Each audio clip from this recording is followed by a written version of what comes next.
Well, folks, I wish I could say a good morning, but it's a bad night and it's a worse morning. I think we got some geopolitical tensions to talk about.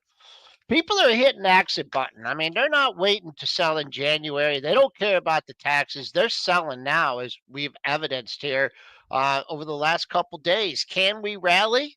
Well, we'll talk to Ivan Feinseth at 8:35, another one of our resident bulls, and he'll tell us there's nothing to worry about. Folks, we're going to need some stocks from you out of the chat today on this pre-market prep. Let's get going. The volatility right now is really incredible. Wow, look at that consolidation on the upper right chart. You know what we've seen this earnings season? Some of these expected moves get even more violent. This is why I have switched my strategy 10 years ago. And if you're chasing, you're in trouble. All right, traders and investors, you all see the red on the screen. Sell-off was weak overnight, accelerated just before 7 o'clock. We'll talk about some geopolitical tensions. The net result, we're back at the low from last week, down 54 handles, 52.72.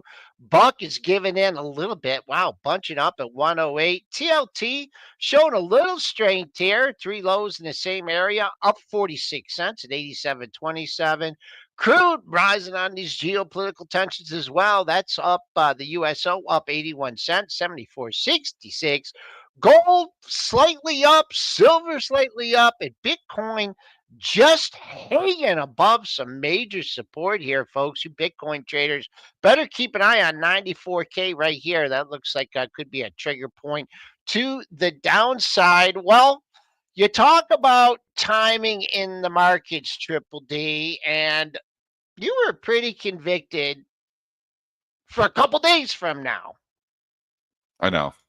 I've been, I've been getting bearish, and I've been talking about, selling stocks. I've been talking about moving into this, and I was, hoping the timing would coincide perfectly with the calendar turn, but timing never works perfectly here, and they stepped out and started selling stocks a couple of days early here. So we don't have, obviously, we've been bearish here for a couple of days. Christian not on the show, who's our resident bull, not to take us off the bear train here. So this probably is going to be a bearish show as well. That being said, we sold off significantly over the last couple of days, so we need a bounce now if you're looking to get short. If you're looking to get short this market and you're selling stocks 100 points down, there's usually a bounce to be had. If you're coming in, and thinking this is the big dip, this is my big opportunity to buy Apple shares because, Apple's such a great company and it's going to $10 trillion maybe next year, I think you're doing it backwards. I'm going to say it. I think you're doing it backwards. The reason is Apple is the most expensive I've ever seen it. I've been trading for 25 years. I've never seen Apple trade 38 times earnings. Maybe back in 2003, I'm just not remembering when they were almost bankrupt, or 2000, when Microsoft was bailing them out. Maybe it was 1998. I'm getting my years mixed up. But 38 times earnings for Apple is historically very expensive for relative to itself. The growth hasn't been there, folks. The growth has been just... the earnings growth has all been through buybacks. The revenue growth has not been there. So hard to pay 38 times. But there are some stocks that are really cheap too. So I don't think this is just going to be like a market, like crash and everything's just too expensive and this and we're overdue. I think there's going to be some healthy rotation here eventually. I think there is, where some stocks that are overbought show some relative weakness. Stocks that are oversold, which there is just a pile of them, show some relative strength. So, I think we're getting into a little bit of, looking into next year, but let's just talk what's happened in the markets, over, the last day or two, obviously over the weekend.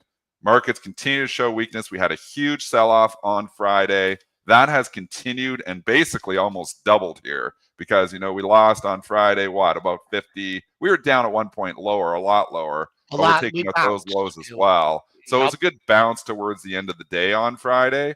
But that's all it was a bounce. Again, you can't shake the buy the dip crowd. The buy the dip crowd just like, I just buy dips, and I win money.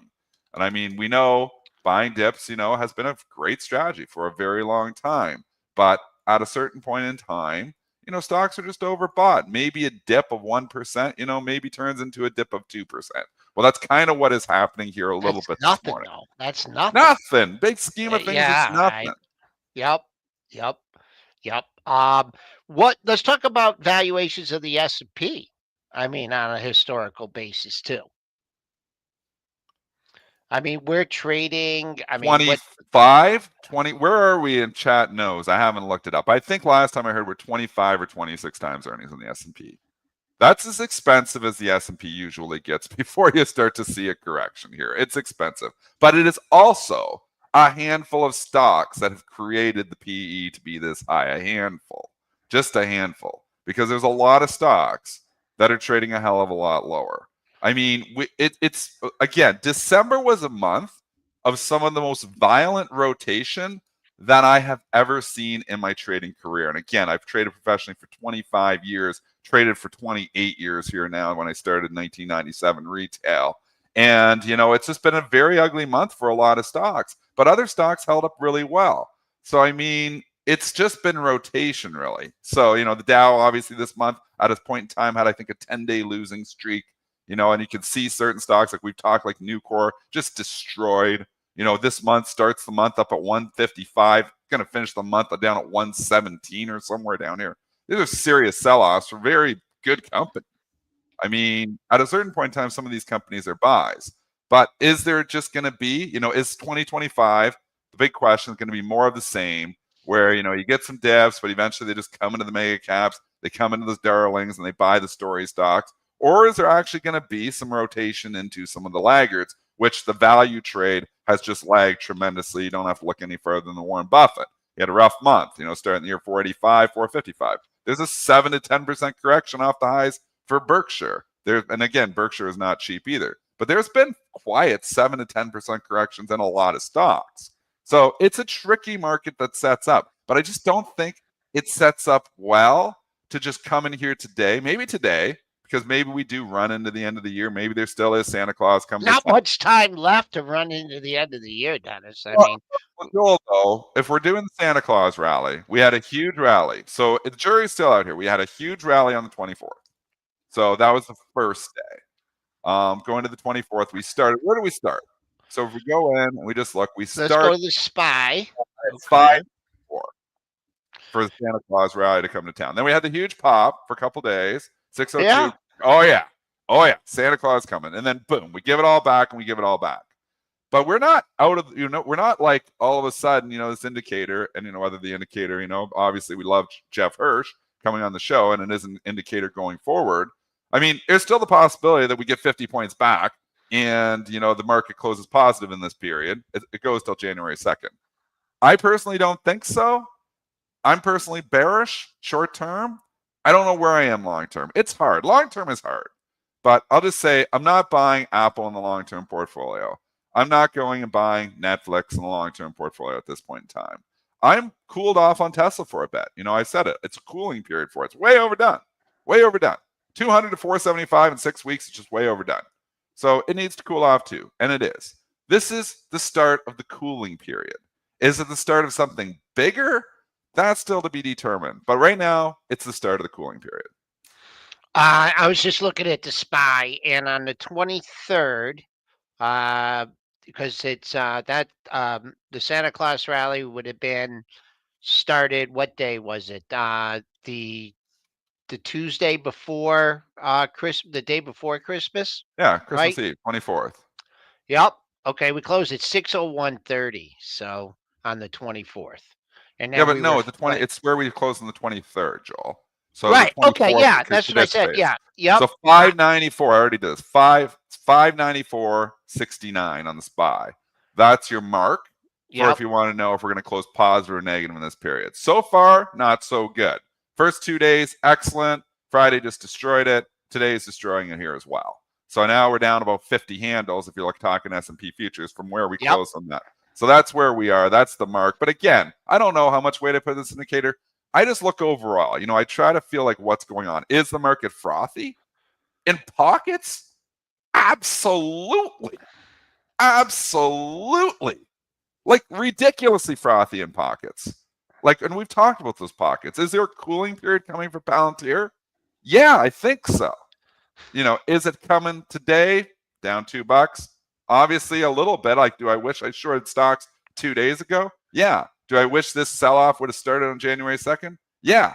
But I mean, now you have to adjust and regroup and analyze. What happens in the next 2 days, with 2 more days before the end of the year, before everybody can book these gains. And don't kid yourself. There are a lot of people sitting on a lot of gains. Nvidia, we know all the stocks have fantastic years. If you're sitting there and you bought Palantir at $8 and you're like, I kind of want to sell it, why would you sell it December 30th when you can sell it January 2nd and kick that tax bill out another 12 months? That's why I think we get some tax gains selling. So winners selling in the turn of the calendar in January. Now, in other countries, Canada works off of settlement date. So it's a little bit different. But trade date is how the US works. So when you make the trade is when the date. So it's actually January 2nd. If you're in the US, you're sitting on all these gains, that you can kick that IRS tax bill back another year. That's something to consider.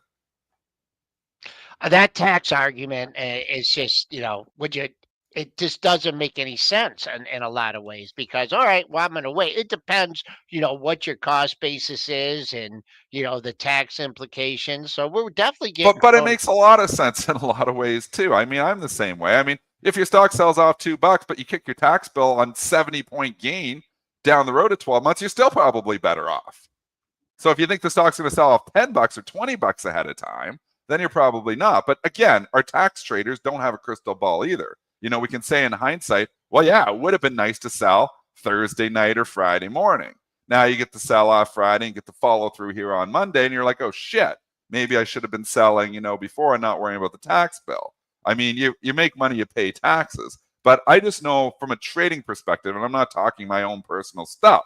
I'm talking about I'm not advising people to hold on and kick the tax bill as far as you can. What my job is to think, what are majority of traders doing? Are they selling right now and then going to be buying January 2nd? That's not the way the January effect and again, people have different January effects. There's some say small caps outperform, they do this, rotations. My January effect has always been winners become losers and losers become winners on the calendar turn for a week or two, not for the whole year. So usually the trade is the biggest winners of 2024 become the biggest losers in the first week of 2025. The biggest losers in the week of in the year of 2024 become some of the biggest winners of 2025 in the first week. That's the trade. That's my trade. Other than that, going out further, that's more of what's going on. Valuations are stretched though, so that makes me more cautious.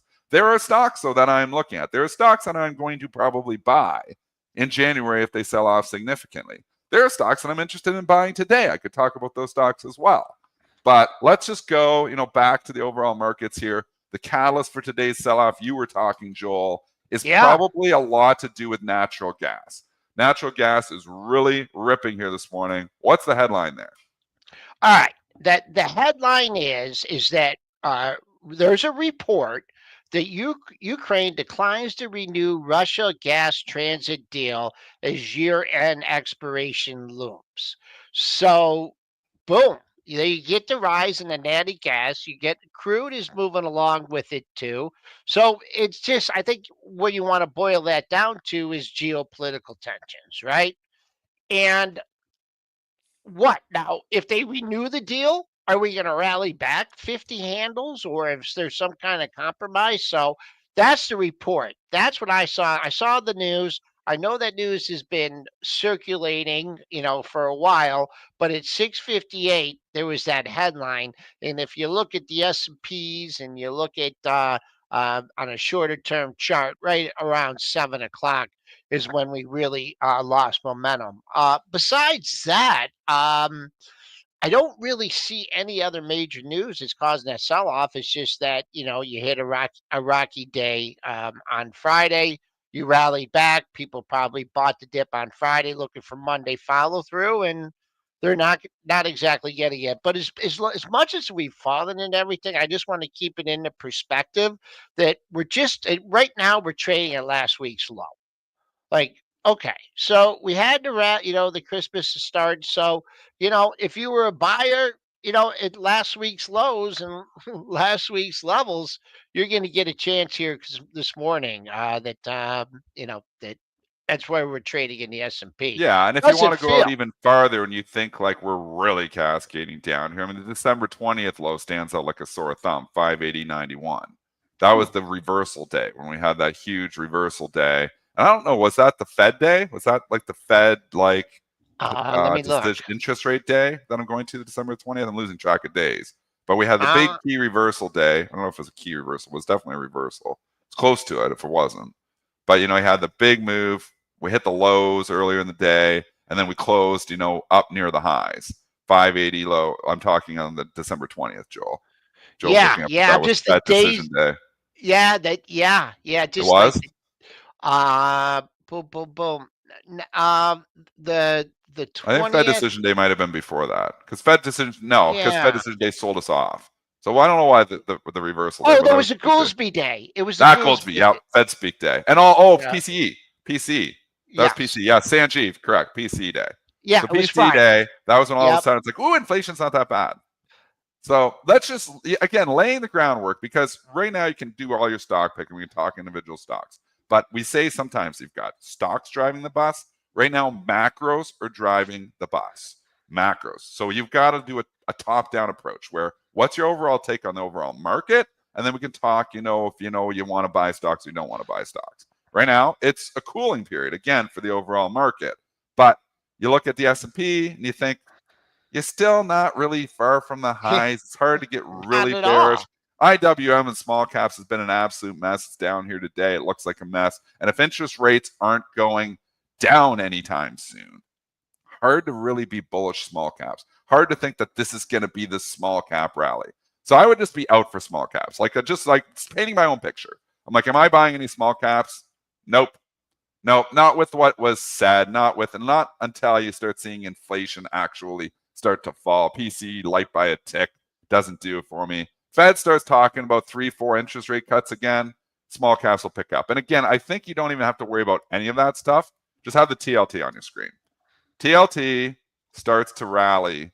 Maybe it starts to pick up the IWM, but also TLT can rally with geopolitical risk too. So don't get fooled. Yeah.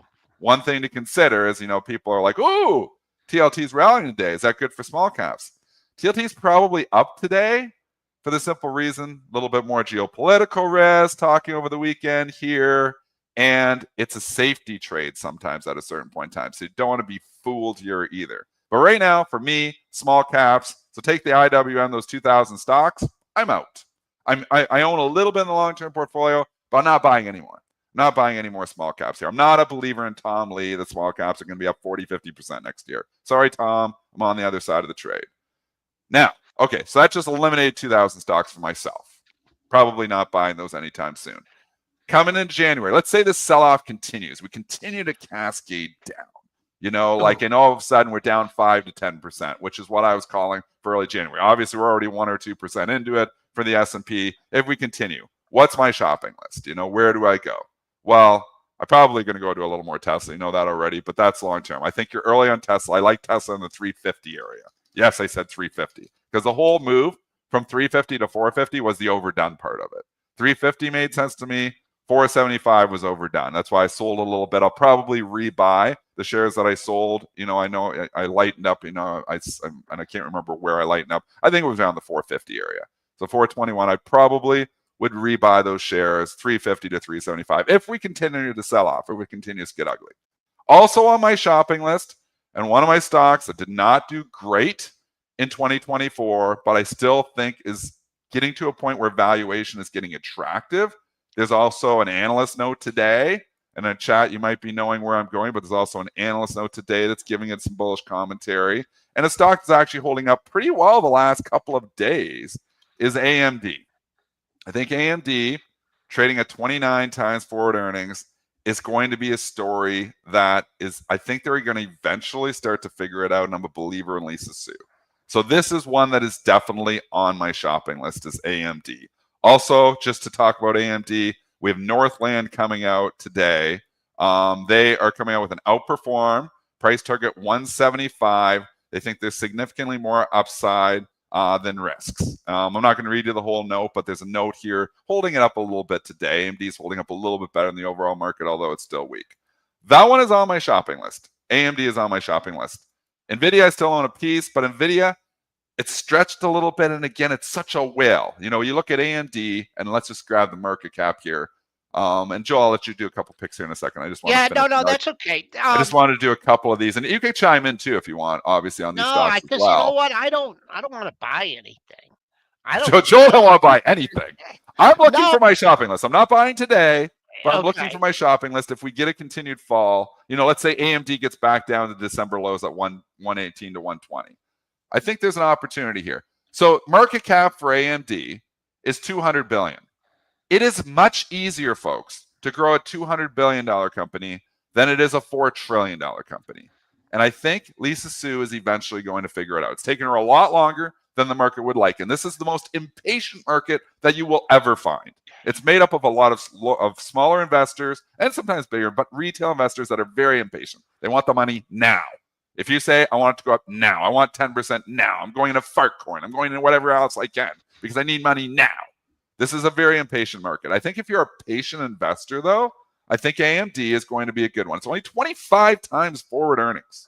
That's where AMD is off the current earnings projections. It's only trading 25 times. It's as cheap as it's been in a very long time. So as much as Apple at 38 times, which is only going up because of buybacks, is, you know, as expensive to itself as it's ever been, AMD is starting to get cheap. So I like AMD from a valuation perspective, and I think there's a story here. So I love AMD for 2025. It was one of my picks in 2024. Didn't do great. I think it might actually even be down in 2024 in NASA, but obviously a lot of my other stocks made up for it. I still think AMD is going to be a good one. I recently bought some more. I'm out of not quite a full size position, but I'm looking to buy more. Here. I just want to comment on this one, and I'm gonna have to redo this. Keep an eye, chat, hold us to it, 127.50. If you're not trying to pick a bottom here, and a lot of times, you know, that's the way it can be tricky. I mean, you can always lean on the lows of the move. It looks like there's a nice pair of lows at 118. But if you want to buy this on strength, look at this 127.50 level. I really like, I mean, there has been one, two, three, five different highs at that area. It stalled out there last week. Last week's high is just above that.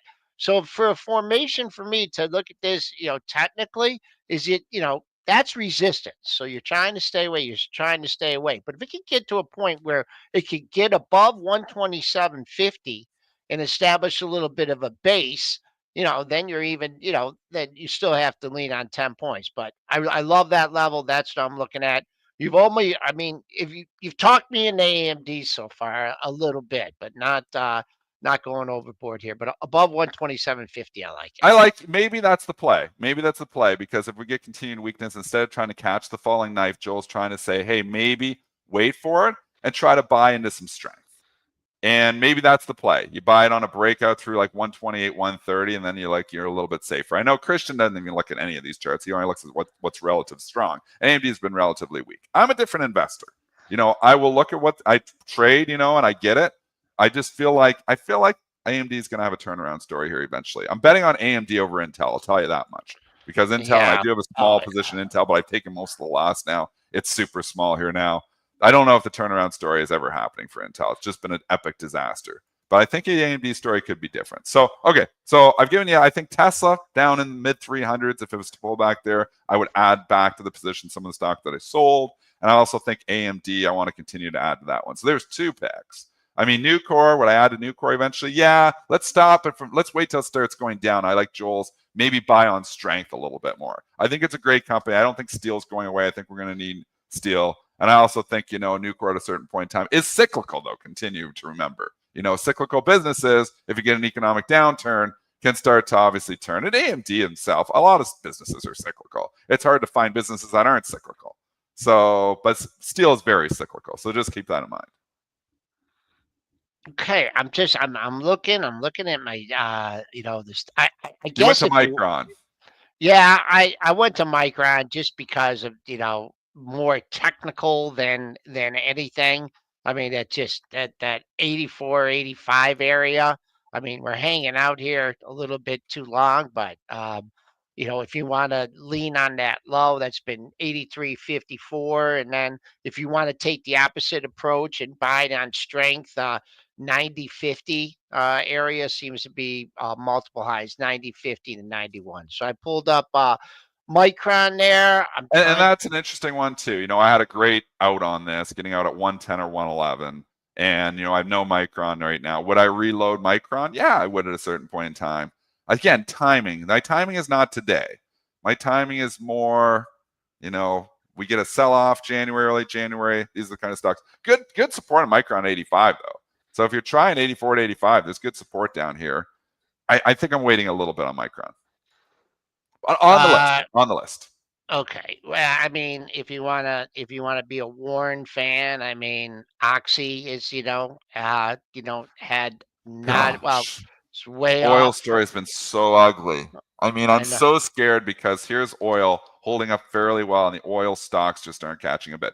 This is just a fantastic question. No, don't leave it to Oxy. Put them all in the same boat. Exxon, Chevron. Is there a buyer? I mean, these companies make a crap load of money.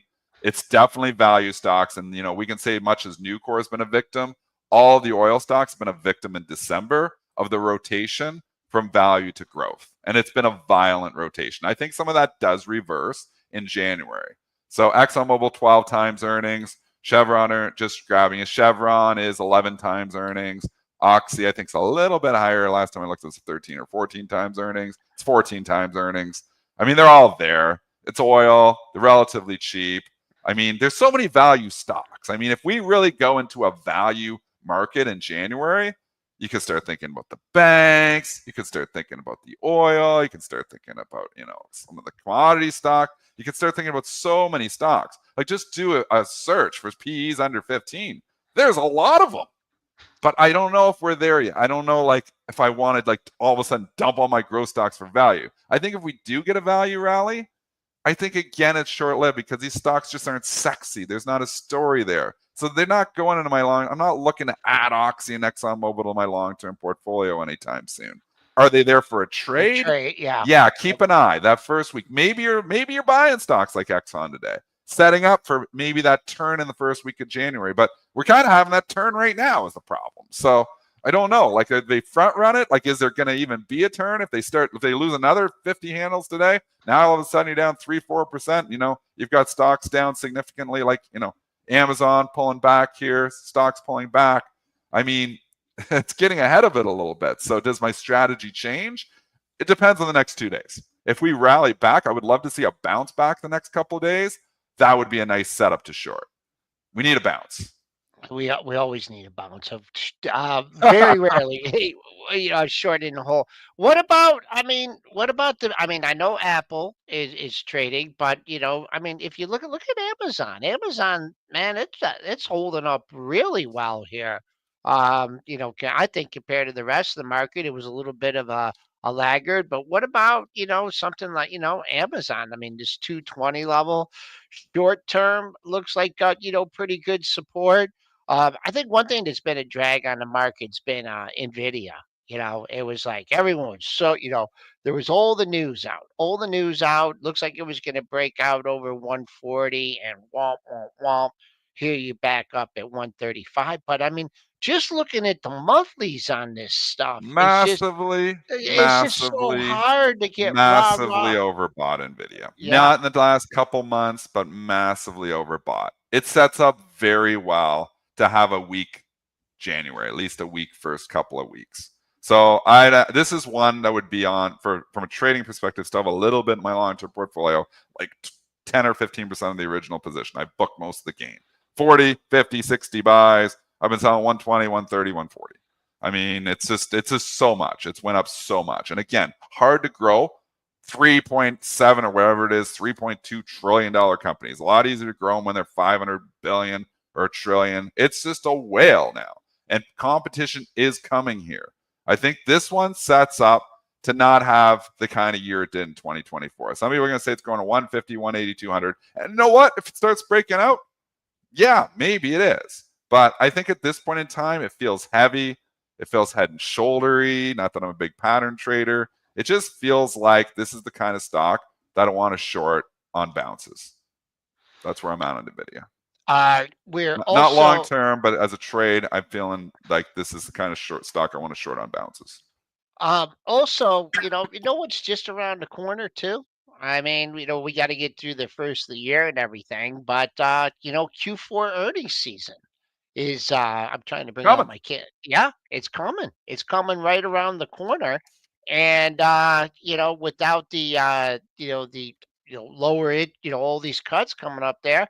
I mean, these earnings, always the earnings and the guidance can be important. I think JP Morgan is right in the middle of February or middle of January. So you're going to get a Well, the whole front first thing we're going to get, Joel, the absolute first thing we're going to get is Tesla job. deliveries. Tesla deliveries are coming next When's week. They don't. I don't know if it's January 2nd is what people are thinking they're going to come in. So bang, you're going to start the calendar year, and you're going to get one of the most storied stocks from 2024 showing you some numbers. That's going to be really interesting. And the bar, folks, here is fairly high. That makes me a little bit nervous. I think they could, disappoint. I think it could drop it back in the 300s. So you're coming in here today, and again, maybe it's not the case, but that's, fundamental news. That's going to be a huge driver, not just for Tesla, but the overall market. That's a huge stock that a lot of people are in. There's a lot of sentiment there. I'm only have all the trade is gone, and it from the long-term portfolio perspective, averaged in from 180 or 190. I'm holding on to those shares. But and again, I sold a little bit of that, like 10% of the position, not much. But that's big numbers. I mean, that's going to be big information coming here in 4 days. So we're going to get we're obviously going to trade today, trade tomorrow, New Year's break, and then bang, we're going to start the year with Tesla deliveries. That's going to be the first information. That's going to move. That's going to move the markets. I talked about this on Friday. This absolute 416 level, that is the line in the sand. And right there, there are multiple lows at that area. The lowest it's been since December 12th is 415, but I see the lows ahead of it 1571. So from a longer term, then just all that green I mean that March, right, from 350 right to that area. It kind of stalled at that area. Then it had the burst, came back down to it, paused there. Then just kind of got the retracement rally. I can't remember what that was just moving with the market. But longer term, folks, got to keep eye. 416 will be your trap door, Dennis, to get this thing in the 300 handle. So all right, it's 8:33, and we tend to do this on the show, Dennis and I. We tend to talk about the bear side, but just in a few minutes here, we'll have one of our Well, let's bring him in resident. right now. If Ivan is ready, actually, maybe he's Is he showing his there? screen. I'm, He's I, he's I, there. He's showing his screen. I'm not sure if he's there though, but he's here. He's just got his he's screen up here. there, so Well, I we'll don't want find to out. do. Is he? If he's just going out, because usually we see Ivan, but Yeah, he's got his screen up, so he's not due for a couple minutes. So let's just wait 2 more minutes, make sure Ivan okay. is there. I wanted to go through a quick list here. Actually, I should show my screen, which I never do, and I suck at it. I'll do it after. We'll do it after Ivan. But what Okay. we do want to do is talk the worst performing stocks in 2024, because sometimes those can be your best performing stocks in early 2025. So I'm going to go through the entire. There's a whole bunch of stocks here. And I can tell you the worst one is Walgreens Boots. It was down 63% in 2024, which is an absolute disaster. I'll tell you, probably, again, from a trading perspective, is there going to be a bounce in a WBA?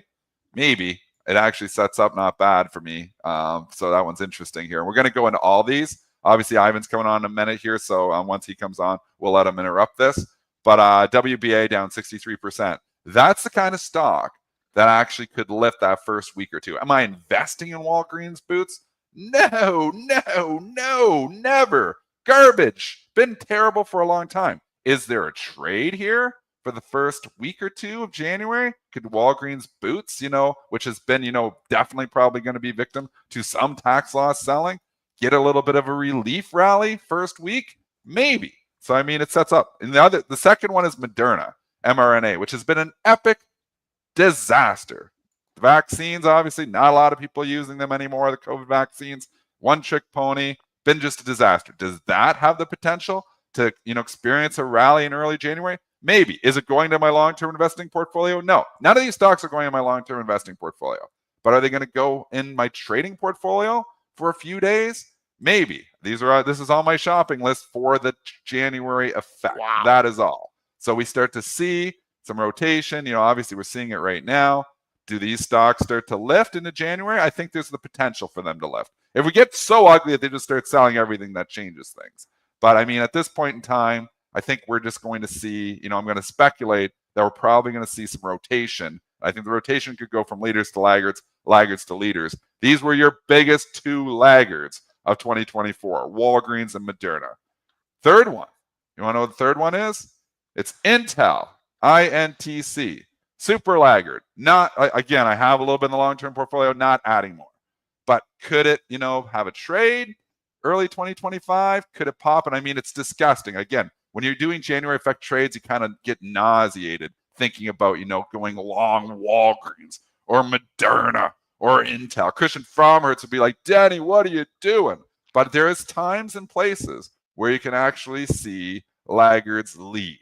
Hey, Dennis, Often that first week of Ivan. January. Well, first of all, I hope you're pulling your bids here because we just caught down another wave lower. But Ivan's ready to go.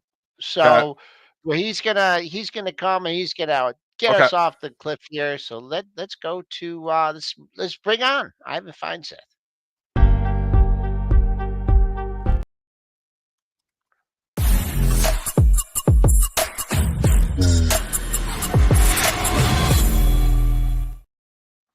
All right, we got Ivan Feinseth from Tigress Financial Group. Ivan, how you doing?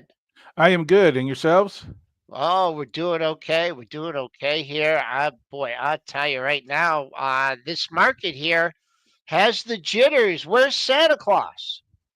I know it's been a little surprising. Momentum has been strong going into year end. This is a strong seasonal time. We had a lot of tailwinds, but the market looks like it's struggling to maintain its uptrend. But even if we pull back slightly over the next couple of days, I think 2024 will go down in the books as a great year. Yeah, I mean we got to maintain it. I mean, what are you attributing this sell off to? You think it's just is it these geopolitical tensions? That's the only kind of news I'm selling is that people say, you know what, I'm going to book my profits now. I don't care until the first of the year here, or is this just maybe a little bit less liquidity and on the desks and everything? What do you have a primary catalyst? Well, the rise in interest rates, we saw the 10-year go from around 4% to about 4.6, even though the yield curve is overall is steepening positively, and that's, I think, also very positive. But I think it was Powell's commentary that kind of derailed in the near term the market's rally. All right, you got so many stocks that you like here, and we're going to debate you on a couple of them.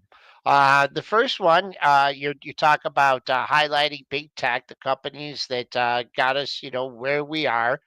You also talking power generation, water and land for data centers. But let's debate this Apple here because trading at this kind of valuation. I know you have it on your shopping list. Where are they going to come? When are they going to boost those earnings? Why do you like Apple? Well, they're continuing. I mean, I think the iPhone 16 that is AI or Apple Intelligence enabled will create the next big Apple super cycle upgrade.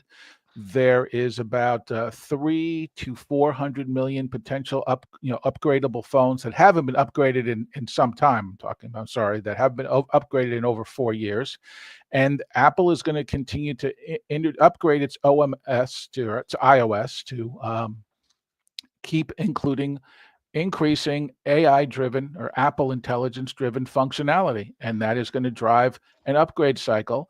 And we consistently see that Apple the demand is the strongest for the high-end models like the Pro and the Max. Those are the people that spend the most on services, buy the highest level bandwidth plans. So those are the industry's best customers, and that's going to continue to grow.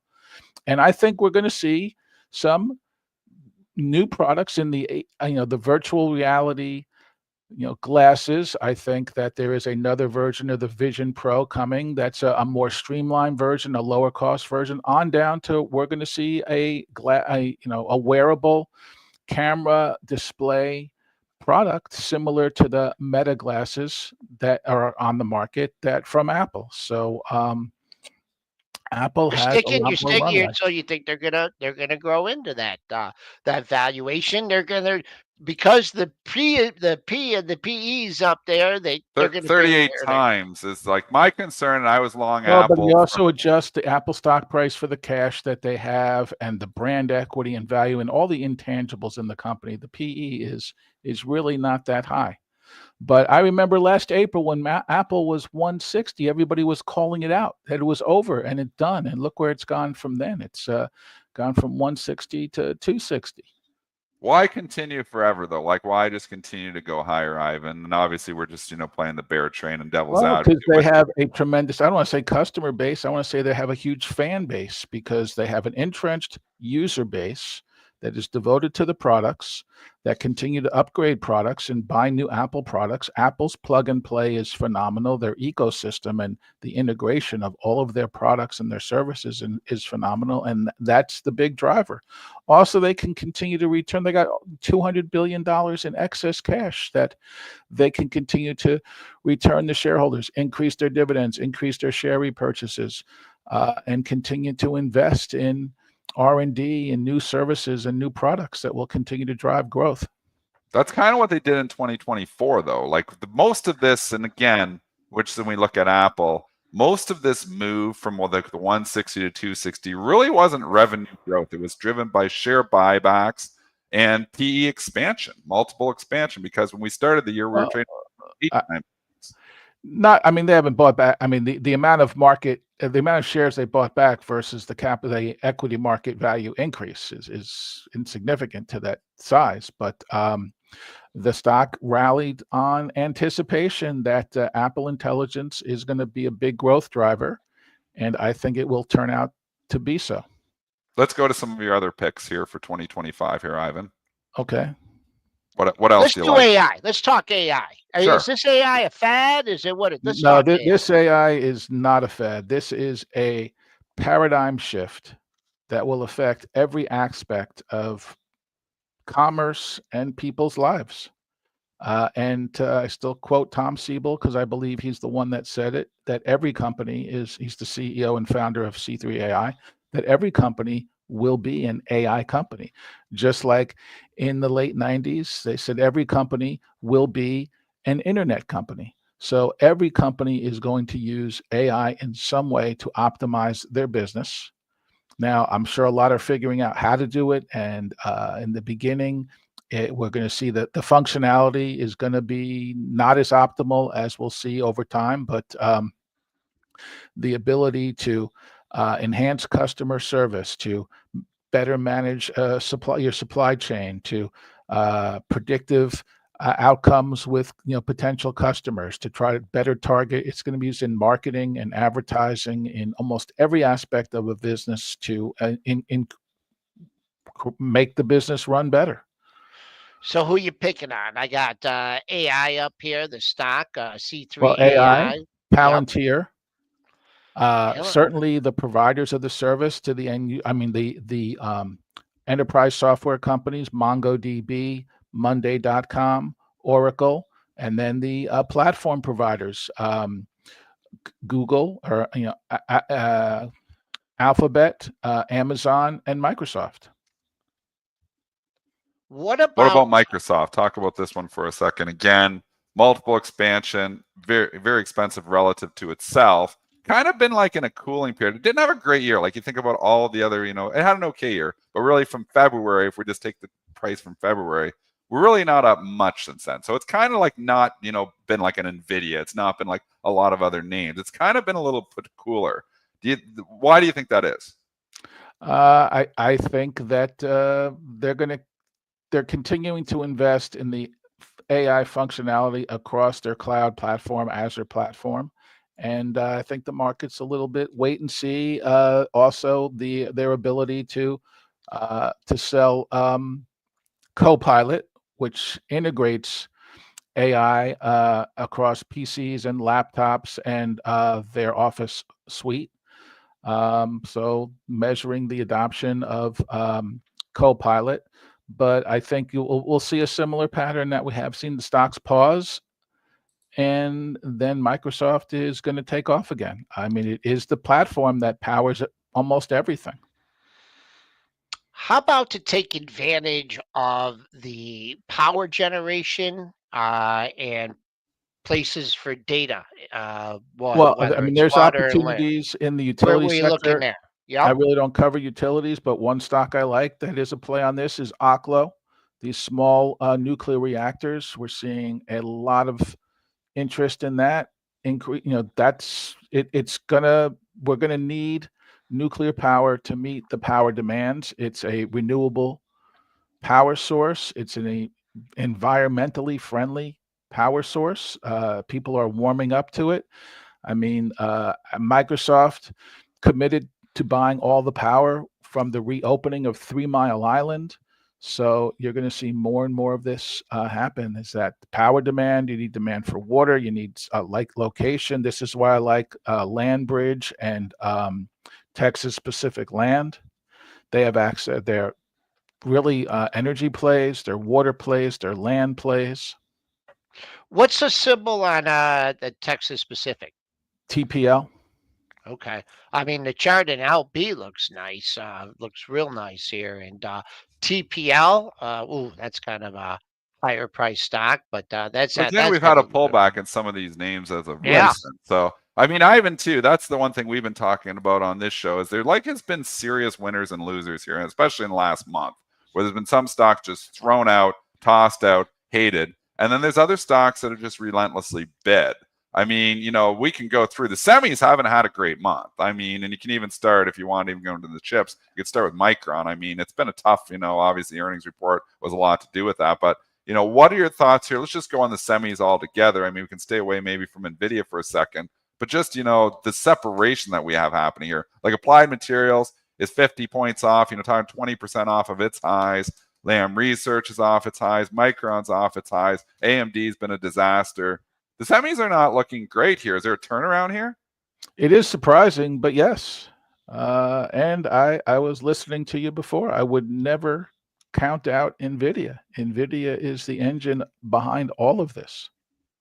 And now other companies will make GPUs. A lot of the platform providers, Meta and Amazon as examples, want to create their own chips, processors, but that will be for secondary and tertiary support.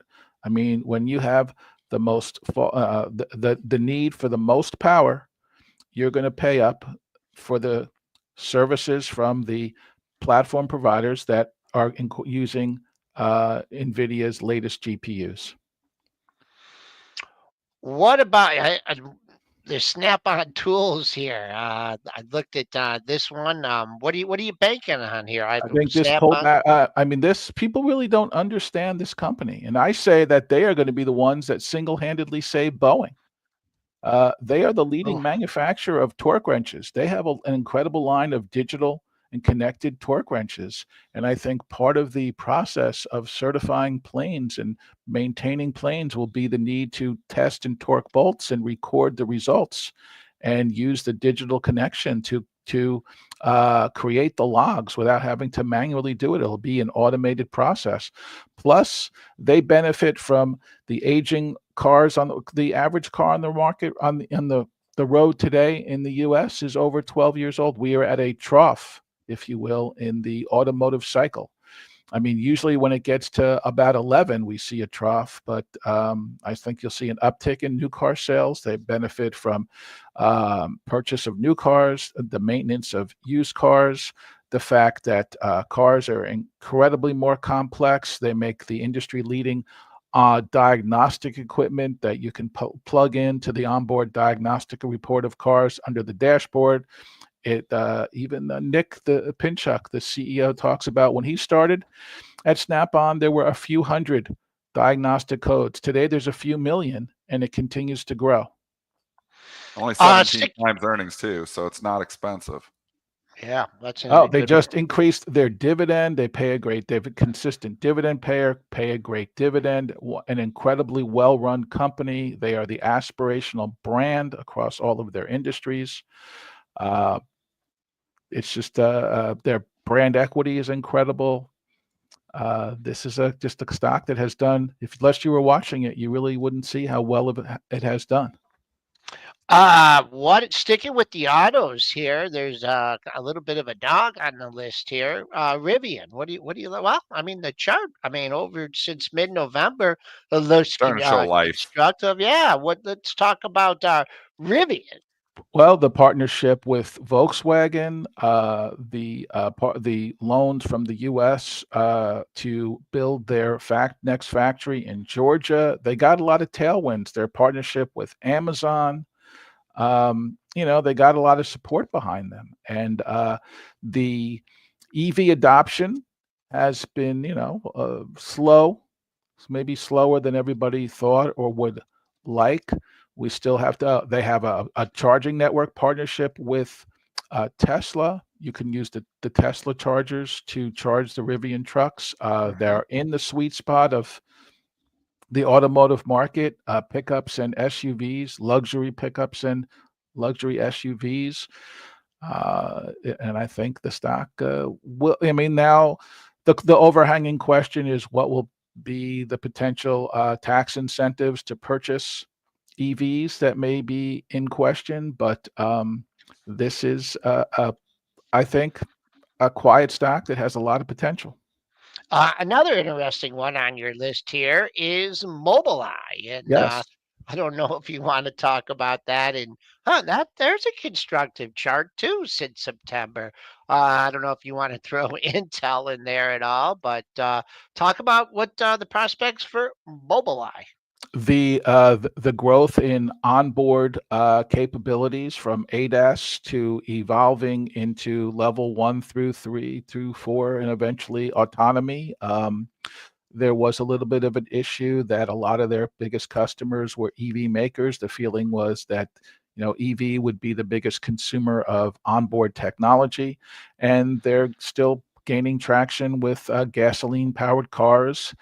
And so I think that the onboard capabilities will grow, their average price per car will grow, and their integration into more and more models will grow. So I think a lot of tailwinds after kind of a reset in the first 3 quarters of 24. What do you avoided, Ivan? Well, I really more focus on the things I like than not, but it's Nothing. I really don't. Ivan's been bullish and correct for as long as you've been coming on the show, Ivan. You've been, one of our biggest bulls, and you've been absolutely correct. The market's obvious. We've been doing the show 10 years. You've been coming on probably close to that, and you've been bullish the whole time. So we're going to give you some props here that you've been bullish the whole time. And sometimes, me and Joel can get, where short-termism coming in, and we're like, this market looks like it's going to roll over. Better sell some stocks. I mean, you just stay the course. And is there ever a time that Ivan Feinseth gets bearish? Well, look, the market's not going to go straight up, and it's going to have bumps, and it's so right now, since Powell's speech in the beginning of December, or December 18th, when he cut the rates, but then kind of shifted to what has been viewed as a more hawkish monetary policy position, the market has struggled. But as the market tries to reprice in what the Fed path will be, and pretty much I can tell you, they will do what they need to do to maintain the downward trend in inflation and maintain the full employment. That's their focus, and they're going. So the expectation was for, I guess, 75 basis points in total rate cuts next year. It's going to 50 basis points. I don't really think that changes a lot of what's going on in the economy and the market. And also now we got to wait, because there's going to be a paradigm shift in Washington on January 20th. And first, for Trump to get his agenda to work, he's going to have to get confirmation of all of his cabinet members, his cabinet picks, and and make sure that the Republican Party is fully behind him with the narrow margin that they have in the House, because that's also going to make all the difference. So there's kind of a wait to see how all this shakes out. All right, we're up against the clock here. Ivan Feinseth, Chief Strategist, Tigress Financial Intelligence. He's the CIO over there as well. Frequent guest on the show. Thank you, Ivan. We'll be Thank you. dialing. Happy New Year, guys. All right, Dennis, just continue to fall here. Did we just get a balances? I mean, they must got all Well, be the slated. CNBC is bringing out all the stops because they got Tom Lee on there now, so they want to get this rally, this sell-off to stop because we know he'll be bullish. I just think, we've got a lot of people on the same side of the trade. Like all these trades are crowded. That's why it's set up so well into January. We were talking about, and they just did it 2 days early, and it's like, obviously, I'm not losing money on it, but I wasn't positioned short yet. And I talked about one. There's not very many times I want to be short the market. And obviously, maybe I should have been, getting ahead of it a little bit and starting to build a position into January as opposed to trying to time it perfectly here. But there's not very many times I flat out say I'm going short the market. I didn't yet. I was trying to time it better. I thought it was going to, have a little bit of, rally, slower times here usually. Maybe we pick up. And then I thought, we're going to pull the rug in the first week of January. They're pulling the rug early. People are stuck. Now people are looking like, we're down 120 handles here basically in, just over one session, because we haven't even had this session here yet. So I don't know, like I'm hoping for a bounce now. Now I want a bounce to sell into. Otherwise my short, setup here isn't as clean, because we go in and we go down 4% going into January. Well, that changes everything. So the short setup is not simply as clean. So now I still was building a shopping list. And what I was talking about was, potential January effect for stocks to bounce. And what we talked about before Ivan came on, I had a list, just of the top, the biggest 5 losers we could just do. Walgreens, Moderna, Intel, Celanese, I don't trade that, so I skipped that one. Estee Lauder, which we've called Estee Slaughter for a long time. It's just been a disaster as well. Some of these stocks could show life in January. So have your list. So all I'm saying is when we get to the calendar turn in 2 days, maybe leaders become laggards, laggards become leaders. So have your little shopping list. There may be a trade in some of these. Don't get married to these stocks. They're just trades. But I think some of these stocks that are oversold, maybe getting some tax loss selling at the end of the year, maybe going to get some tax loss selling today, could be due for a little short-term bounce in early January. Full trading day tomorrow. Yeah. So, full trading day. And then New Year's Eve. We just start real quickly. I just want to cover this stock. We hate to cover it, based on the news, but anybody that was on Twitter or anything over the weekend saw the news on Boeing, and loss of life is horrible. The stock is getting hit today. It's had a major run here. Of course, we don't know the causes, but wow, look at the rally you've had, and Boeing is a marcher. Is this going to interrupt this rally from the 135 area? Wow, what a great month and a half here for Boeing, giving some back today. Well, the stock stopped going down on bad news in November, like we talked about that. You had bad headline after bad headline, they buy it back and they buy it back. When stocks stop going down on bad news and then, they open down and then they close up and open down and close up, it's telling you, that its stock is just oversold. There's still a duopoly there. It's still a company, even though they've struggled, to find their way here. And obviously, the disaster we've had over the weekend is awful. Does the dip get bought on Boeing? Honestly, I probably think it does. It probably gets bought here again. I think, I don't know if, again, not in my long-term portfolio, but this has turned around here in the last few weeks. Yeah, boy, that's just see what it does. I mean, we're having a tough day. It's obviously tough, headlines here for Boeing here this morning, but I think you're coming in here thinking it's going to go down to 170, 165. It just hasn't been the case lately, Boeing. Boeing dips have been getting bought lately. I'm not sure that trend changes today. Okay. All right. 2 minutes here, just talking overall markets. And again, we're going to have a couple more days so we can go back into, the whole, what are you buying for January? What are you shorting in January? We can do that tomorrow as well. We got another show before that. Just this morning, it's red across the board. The only thing trading higher really this morning, which from I can see here, is oil stocks. They're a little bit up, but stocks are red across the board. We know natural gas is having a good day. So some of the natural gas stocks are going to be higher here. Obviously, LNG is one of them. But, I mean, it's red across the board. Value stocks, small caps, growth stocks. They're hitting everything across the board. So this is a sell everything day. This isn't just a sell mega cap. They've been selling everything here this morning. Does that change? I mean, you just sold off 120 points. Is there a bounce in store here? I think There's there could be. I think yeah. there could be a little bounce in store here. I'm hoping for a bounce because I actually want to get short. Am I coming in and initiating longs my long-term portfolio today? Probably not. I mean, I'm interested in adding to the AMD, but that's about the only one that I'm interested in adding to.